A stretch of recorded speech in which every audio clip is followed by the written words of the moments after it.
Veto को लेकर भारत ने कर दिया चीन के हलक में डंडा। चीन घुटनों के बल रेंगते हुए आकर भारत को सौंपेगा यूएनएससी की स्थायी सदस्यता। भारत का नया खेल भारत को बनाकर रख देगा सुपर पावर और चीन बनेगा उसका गुलाम। एस जयशंकर के बयान से नाच गया यूएनएससी। वीटो दो, नहीं तो छीन ले जाएंगे वीटो। दोस्तों, संयुक्त राष्ट्र सुरक्षा परिषद को लेकर जो डर था, अब वो कहीं ना कहीं सच साबित होता दिखाई दे रहा है। भारत की तरफ से चली गई चाल से भारत ने संयुक्त राष्ट्र सुरक्षा परिषद में ऐसी आग लगा दी कि इस आग से अब चीन बुरी तरीके से झुलस चुका है। भारत के उठाए इस कदम से यह तो साफ हो गया कि बहुत ही जल्द भारत को या तो वीटो पावर मिल जाएगी या फिर भारत की तरफ से उठाए गए इस कदम का असर संयुक्त राष्ट्र सुरक्षा परिषद में कुछ इस तरीके से होगा कि यूएनएससी में आने वाले समय में वीटो का खेल ही खत्म हो जाएगा। दोस्तों, जिस तरीके से भारत को संयुक्त राष्ट्र सुरक्षा परिषद में वीटो पावर नहीं दी जा रही, उसको लेकर भारत काफी लंबे समय से आवाज उठाता हुआ चला रहा है। भारत ने यह तक कह दिया है कि अगर भारत को वीटो पावर नहीं दी जाएगी तो संयुक्त राष्ट्र सुरक्षा परिषद कुछ ही समय में बर्बाद हो जाएगा। और ये बात भी आप जानते होंगे कि सबसे ज्यादा फंड यूएनएससी को भारत की तरफ से ही दिया जाता है, लेकिन फिर भी भारत की यूएनएससी में कोई वैल्यू नहीं। इन्हीं सब चीजों को देखते हुए भारत की तरफ से कई बड़े फैसले किए गए। सबसे पहले तो संयुक्त राष्ट्र सुरक्षा परिषद में भारत की तरफ से ये आवाज उठाई गई कि भारत पूरा हकदार है, भारत को वीटो पावर मिलनी चाहिए। इसको लेकर चीन अब तक सबसे बड़ा रोड़ा बना हुआ था। अमेरिका और रूस जैसे देश भारत को वीटो पावर देने की तो बात करते हैं, लेकिन जब इस चीज के ऊपर कदम उठाने की बात आती है तो कहीं ना कहीं हमें भी इनके कदम धीरे चलते हुए दिखाई देते हैं। भारत के साथ साथ पूरी दुनिया को यह चीज साफ दिखाई दे रही है कि किस तरीके से वीटो पावर देश किसी और को वीटो पावर नहीं देना चाहते और चाहते हैं कि जिस तरीके से वो अब तक पूरी दुनिया के ऊपर कंट्रोल करते हुए आए हैं, उसी तरीके से आगे भी करते हुए चलें। चीन अब तक भारत के लिए काफी बड़ी परेशानी बना हुआ था। इसी को देखते हुए भारत की तरफ से एक ऐसा काम कर दिया गया कि 72 घंटों के अंदर ही चीन भारत के सामने घुटनों पर आ गया और भागा भागा संयुक्त राष्ट्र सुरक्षा परिषद में आया और बोला कि चीन इस चीज से सहमत है कि संयुक्त राष्ट्र सुरक्षा परिषद में बदलाव होना चाहिए।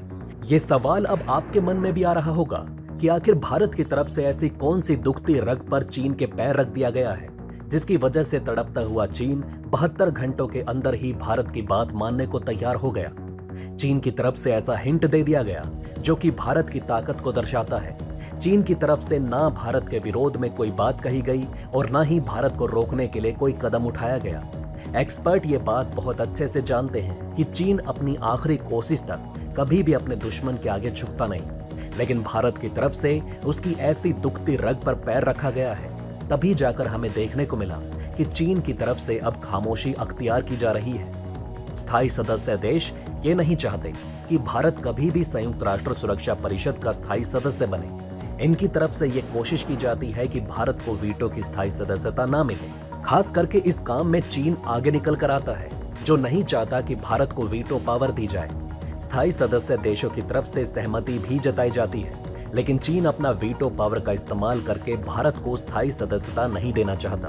भारत ये बात भी बहुत अच्छे से जानता है कि भारत को अगर सुपर पावर बनना है तो इसके लिए संयुक्त राष्ट्र सुरक्षा परिषद में भारत की स्थायी सदस्यता होनी बहुत जरूरी है, क्योंकि भारत ज्यादा दिनों तक अमेरिका, फ्रांस, रूस जैसे देशों के ऊपर निर्भर रहकर अपने काम को नहीं निकलवा सकता। एक ना एक दिन भारत को अपने पैरों पर खड़ा होना पड़ेगा और यह सही समय है जब भारत को इसके लिए खड़े हो जाना चाहिए। भारत के विदेश मंत्री एस जयशंकर ने अपने बयान में कहा कि ये जो ओल्ड यूएन सिस्टम की बेनिफिशियरी है, यानी पुराने यूएन सिस्टम से जिन देशों को फायदा हो रहा है, यही देश यूएन सिक्योरिटी काउंसिल में रिफॉर्म को एक्चुअली में रोक रहे हैं। इस बयान से एस जयशंकर ने 5 स्थायी देशों को अपने घेरे में ले लिया।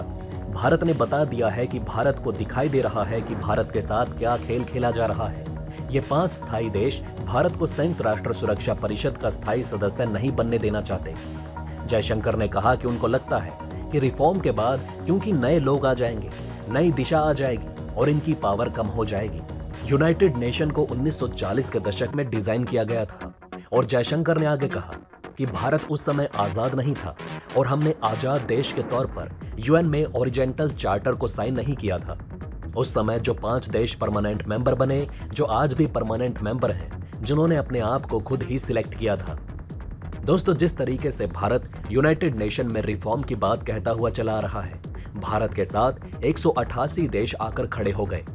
उनके लिए भारत एक ग्लोबल लीडर बन चुका है। भारत के पीछे पीछे वो चल रहे हैं और वो भी कह रहे हैं कि अब यूनाइटेड नेशन में रिफॉर्म होना चाहिए। भारत की बात पर दुनिया के आधे से ज्यादा देश सहमत हो चुके हैं। भारत ने अब चेतावनी दे दी है कि भारत को अगर वीटो पावर नहीं मिलेगा तो भारत उन देशों के बीच वीटो पावर पर सवाल उठाने लगेगा जिनके पास वीटो पावर मौजूद है। भारत उन 5 स्थायी देशों का भी वीटो पावर छीन सकता है, क्योंकि वे संयुक्त राष्ट्र में अपनी मनमानी चला रहे हैं, जिनकी वजह से संयुक्त राष्ट्र सुरक्षा परिषद में रिफॉर्म नहीं किया जा रहा। जो 5 स्थायी सदस्य देश हैं, इनको अब जवाब देते नहीं बन रहा है। भारत 188 देशों के साथ जो सवाल कर रहा है, उसका जवाब इन 5 स्थायी देशों के पास नहीं है। भारत इन 5 स्थायी देशों के हलक में हाथ डालकर उनसे जवाब निकलवा रहा है। रूस, फ्रांस, ब्रिटेन और अमेरिका ने यूं ही भारत का सपोर्ट नहीं किया, बल्कि भारत ने उनके हलक में हाथ डाल दिया। भारत के पास MTCR की सदस्यता है, जिसकी सदस्यता पाने के लिए चीन काफी लंबे समय से फड़फड़ा रहा है। और तो और इस काम के लिए चीन को भारत की सहमति लेनी पड़ेगी। उसके बाद ही चीन को MTCR में सदस्यता मिलेगी। आपके मन में भी सवाल आ रहा होगा कि आखिर चीन जैसा देश भारत के घुटनों पर क्यों आ गया? अध्यक्षता में ऐसी कौन सी ताकत है जो चीन को भारत के घुटनों पर आने पर मजबूर कर रही है? इस बारे में बाद में बात करेंगे, लेकिन जानते हैं पहले इस बारे में कि भारत चीन के इस चीज से फायदा कैसे उठा सकता है। जिस तरीके से चीन की तरफ से भारत को यूनाइटेड नेशन का स्थायी सदस्य बनाने पर सहमति नहीं जताई जा रही, अब भारत चीन को ब्लैकमेल करके वीटो की परमानेंट सीट पा सकता है। इस ग्रुप में शामिल सभी सदस्य एक दूसरे के साथ मिसाइल टेक्नोलॉजी को ट्रांसफर कर सकते हैं। इसके अलावा ड्रोन और जो लेटेस्ट टेक्नोलॉजी होती है उनको भी वो ट्रांसफर कर सकते हैं। इसके अलावा स्पेस के लिए रॉकेट के जो इंजन बनाए जाते हैं उसमें भी टेक्नोलॉजी शेयर की जा सकती है। इसका मेंबर होना बहुत जरूरी होता है। भारत 2016 में MTCR का सदस्य बनने के बाद से भारत मानव रहित ड्रोन और उनकी तकनीक को पा रहा है। ब्रह्मोस जैसे मिसाइलें बेच पा रहा है। इसके अलावा MTCR के अंदर ही भारत इसी वजह से धूम मचाता हुआ चला जा रहा है और यही चीज है जो चीन को भारत के आगे झुकने पर मजबूर कर रही है। इसी चीज का भारत फायदा उठा सकता है और संयुक्त राष्ट्र सुरक्षा परिषद में स्थायी सदस्यता पा सकता है।